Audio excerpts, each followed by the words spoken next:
Hello there, everyone. I'm Michael John Pena. I'm a Microsoft MVP and MCT, Data and AI Director at Playtime Solutions. I'm here to talk about building enterprise RAG applications with Azure PostgreSQL. And if you're looking for something about embeddings, vector search, all things around LLMs, this is the right place for you. All right, let's get going. Now, here's some of the usual challenges that enterprise actually face. Now that we've come to that point where LLM is not a POC kind of thing anymore, right? Like every other organizations out there are already looking at exploring different capabilities around this particular technology. So one challenge would be obvious is about knowledge silos. So different organizations are probably using different systems, different ways of communicating, different ways of storing documents, and most likely there are a lot of transactional data out there already, right? So that's one of the challenge that our most organizations face. They don't want to use yet another platform, right? They want more or less a consolidation exercise. Second would be the context gap that LLMs usually lack a bunch of knowledge, right? Like obviously, these LLMs are foundational in nature. They are based off general knowledge, and they don't have access to your proprietary data. Then third would be about scale requirements. We're in like you, in some cases, we're in if you try to introduce a bunch of these new technologies, it still needs to be battle tested. So something like Azure Postgres is or PostgreSQL, it's already battle tested throughout the past decade or more than a decade, right? And lastly would be the security and compliance aspect, where we're talking about enterprise grade security and audit requirements, especially around the enterprise scenario, like having capabilities around private endpointing and other enterprise use case. Now, within Azure Database for Postgres, it actually comes with a native vector search capability already. So that means that the managed solution of Azure Postgres is that it already comes with pgvector extension that you just have to enable. And you can use that to store and index vectors alongside relational data. So you can also perform various indexing and retrieval strategies, combining different vector queries with metadata filters. And you can have access control and other relational DB features as well that you're already having in your transactional database. Okay, so in the generative AI app scenario, mostly you can use this for RAG-based application or retrieval augmented generation, or you can also use this for recommendation or semantic search, which what we'll be demoing later, and of course hybrid search as well. So within this particular technology, right, Azure PostgreSQL, there are actually three kind of like indexes that are supported right now. So IBFF-lat, HNSW, and DiskANN. All right. So without going into the details of all of this, right? So think of it like IB flat is actually really good for, let's say, for small data set, right? And then HNSW is actually good for larger data sets. But then this kind is kind of like a good, or I would say a memory optimized and I would say a really production use case scenario that's for enterprise because it has a lot of balance in between that it's optimized for a bunch of use cases, especially around the filtering scenarios. Okay, so in Azure PostgreSQL as well, one thing that was kind of like important is that they've introduced this new concept again of having a integrated experience, right? So you can just have a kind of like select star from table, and within Azure Postgres, there's now this OpenAI and AI capabilities that you can actually use. So in particular, embedding. So instead of actually creating yet another pipeline or integration point with that, you can just use the create embedding kind of like a wrapper method within Postgres, right? So that means that you don't need to create a bunch of different API layer of some sort. You can just implement this straight away. All right. So let's get going to a demo. Okay. So I'm using VS Code here or Visual Studio Code with a new PostgreSQL extension developed by Microsoft. So in here, I'm connected to my Postgres database on Azure using the flexible server plan. And I have a bunch of tabs in here where I'm gonna kind of like give you an overview on how this actually works in practice, right? So this first tab here is just a simple prerequisite statement. And by the way, all of this will be shared later on. So you don't need to take screenshots or whatsoever, right? So first off is very simple, wherein you just have to check if the extension exists. And if not, you want to activate those extensions. Then from that, right, you can just verify if this particular extension are running. Okay, and you can see the versions around that. Then after that one, now it, you need to set up your Azure OpenAI connection. So it's as simple as just setting up your OpenAI endpoint together with the subscription key. Okay, so again, very straightforward. So it's a one-off configuration that you just have to perform and you don't have to do it again. But at the same time, you can override this as well. Then once you have that, you can verify the connection, which in this case, I'm connected to this particular endpoint. Right. Then from that, you can also check the particular function signature that is out of the box, which is part of the create embeddings. So in there, you can actually see what sort of like arguments are supported in this regards. Okay, so in this particular um, rest of the section, this is just more or less right, like pointing out that hey, I do have a backup document already in place, and I have existing records in there, right? So from that, I can kind of like just perform a statistics of like seeing how many records are in there, right? Okay, so in some enterprise scenario, most likely you're dealing with tens of thousands of documents, not just 5 or 10, right? Then from that, what I did is that I created a separate table. So in this particular instance, right, I created a separate table called enterprise policies. And from that, I implemented this new column, right? So this new column, as you can see, now supports that vector kind of like native type. Okay. So it's all integrated in there already, right? Then from that, I kind of like just perform a transfer of those records from the backup documents. And from that, just verify it if that's already copied. And then later on, right, I'll be performing an embedding exercise. So that's the second tab here, right? So in this second tab, this is all about embeddings. Okay, so first off is that you need to create an embedding. And the way it works is that it's very straightforward. Again, just using the create embeddings method, you just call that in. And for example, I want to embed this particular paragraph, right? So I'll just run that. And you can see the actual embedded value that I was able to produce, right? All right, I'm not going to save that. Okay. But kind of like this gives you an overview how quick and how fast that capability is. Right. Now, from that, you can kind of like perform how many records needs processing, right? Then after that, I've created this simple function that kind of like performs that embedding for you, right? So pretty much like this particular line 6 here, I've just encapsulated that to a function that would allow me to perform this concurrently in batches and stuff like that. Okay, so in this particular one, I'm trying to embed the policy title and the actual content of that one, right? So because those are the things that I want to use as part of the search criteria later on. Okay. So this once you've defined that function, it's as simple as just calling that function and passing how many documents do you want to embed, right?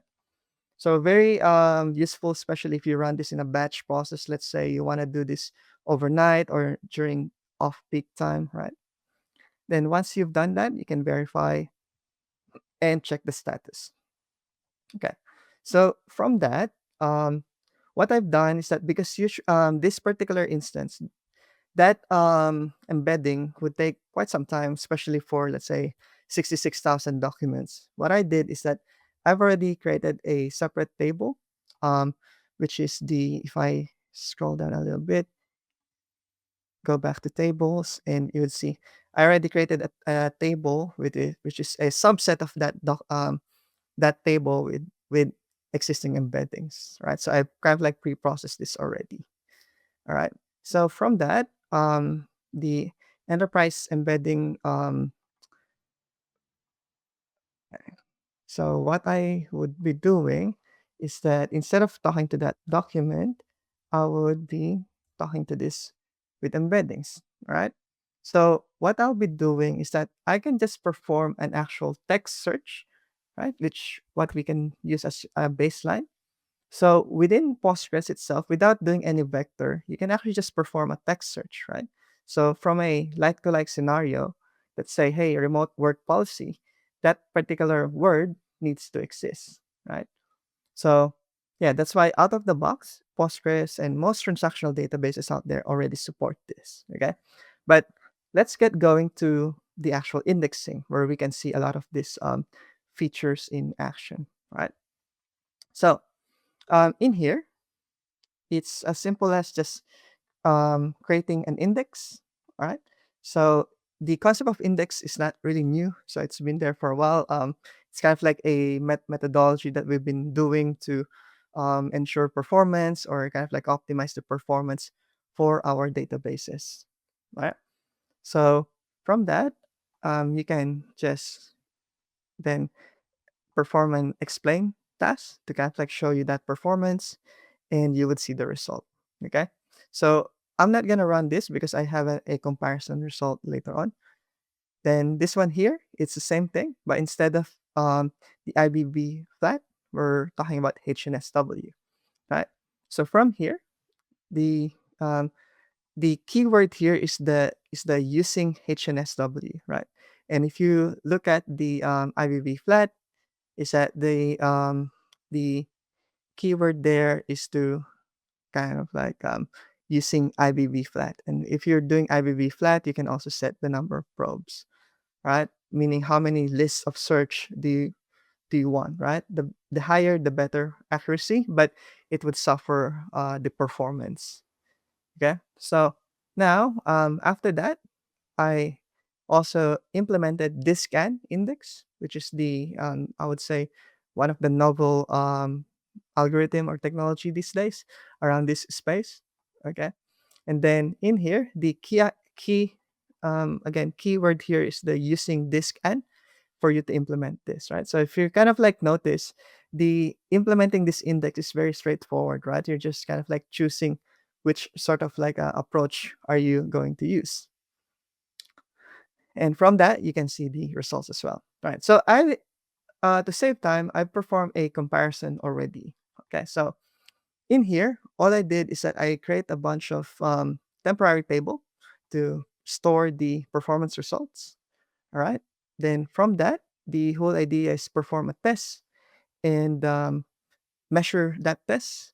And in this case, we're just trying to perform a search with, and how fast that search would be, trying to limit it to up to 10 search results. All right. So same stuff with IBB flat and HNSW and this guy. Right. So with that, we got this particular result. All right. So actually, before I show that, the particular search criteria that we're looking at is HR policies and procedures. Okay, so with that, what we've noticed is that when your test queries about HR policies and procedures, we were able to fetch 10 records per test. And what you would notice is that HNSW is actually so fast, right? The like very fast. And then this scan comes in second, and what you would notice is that the IVFF flat um, kind of like falls at the last. All right. So the reason for this scenario is that the HNSW is fastest because we're just performing a simple, I would say a straight line search. Um, and the reason why the IBB flat is also slow because we're dealing with a large data size, right? So it's kind of like, again, as I mentioned earlier, IBB flat needs to kind of like load things in memory, and that means that you kind of like have to perform that search. Again, the bulkier the memory that you're trying to push in, then the better result that you'll have, right? But given that we're dealing with a bunch of records, so IBB flat, IBFF flat kind of like falls in that particular one. And as you would see that there's a 76 times performance ratio between HNSW and IBFF flat. All right, really impressive. Now, you might be thinking, well, what HNSW is so great, why do we still need DiskANN, right? And this is the reason. So if I go to the next tab, right? So I've kind of like performed a similar test, right? Very similar test. The main difference this time around is that we're performing a category filter. All right. So and this is very important because in performing search, you need to also do filters, right? And a bunch of filters would really affect your performance, right? So that means you need a level of correlation, level of filtering, and enhancing your search criteria, right? So in this particular one, we're searching for the one with the category of HR guidelines, right? So same thing, I perform a bunch of test parameters in here, all right? And then the important bit is that when we go to the result, we would see that the average execution time of this scan is actually faster than the HNSW, right? And we're just dealing with, I would say, in the tens of thousands of records in here. But if you start working in, let's say, even in millions, um, you would see the gains of HNSW, sorry, this scan way, way more, I would say, performant than HNSW. All right. So that's why, if, in this particular instance, if it's a little bit more complex or there's a filtering scenario, this scan is really the like the preferred choice. All right. So now to close off, we I just want to mention as well that in Postgres SQL, with the all of these vector capabilities, it's also capable of doing semantic search, so that you don't need another external services for that. So this is a very simple activity. So just create a, semantic search function. All right. Then from that, you basically just perform a rounding based off the embedding and the vector result, right? So from that, it's as simple as, hey, let's talk about um, all things about data access and security. So in this regards, right, I was talking about data protection, right? So let me run that. So if I'm gonna perform a semantic search on data protection, you would notice that the particular query is actually fast, right? Because technically you're offloading, or you're putting the pressure of that search within the where the data lives as well. That's why it's relatively fast. Now, from that, you would see that, although the data word is in there, but the other word, which is protection, you get kind of like a similar sense of like semantic result out of that, right? So around sensitive, authorized, restricted, right? And all those type of things. Okay. So um, that kind of like sums up the whole idea of all of these things being part of Azure PostgreSQL, right? So again, just to recap, the couple of things. One is that all of these are built in. You don't need an external system to do this. And in terms of prerequisites, all you gotta do is that you have to enable these extensions and then set up this Azure OpenAI settings. Then after that, you just need to create a bunch of I would say indexes, right? And perform embeddings, right? And then from that, you can kind of like compare which of which is the best use case for you. But in summary, right? The best use cases would be use the IBFF flat if you're working with a small data set. Use the HNSW for performing kind of like a larger data set, but relatively speaking, it's a straightforward search, right? And then use DiskANN, I would say, for a much more complex search that includes a lot of filters, right? So, and the beauty of DiskANN as well is in terms of like cost performance and stuff like that. It's really well optimized in a real production workload. Okay. So with that, thank you very much for attending this particular talk. And if you have any questions, please feel free to reach out, comment below, or please like and subscribe. And I'll see you soon.